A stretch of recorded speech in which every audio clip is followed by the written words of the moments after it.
რომელიც თავად იმყოფებოდა უკრაინის კონტექსტზე და როგორც არავინ ისე იცის, რაც ნიშნავს საქართველოს რომელიც ახლოს იქარია.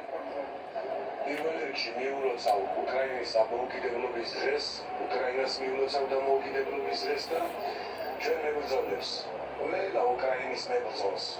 განსაკუთრებით რა თქმა უნდა ქართველებს, იმიტომ რომ შორს არიან თავისი ოჯახებისგან, მიწისგან, ქვეყნისგან და პირველ რიგში გამარჯვება უსურვო ჯანმრთელობა, გადარჩენა და მალე დაბრუნება საქართველოში.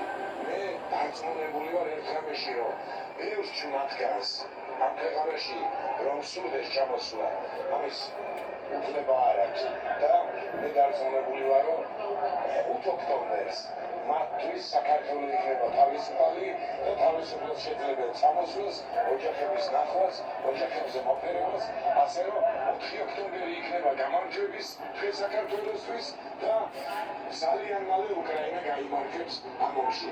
რუსეთი ჩამოიშლება.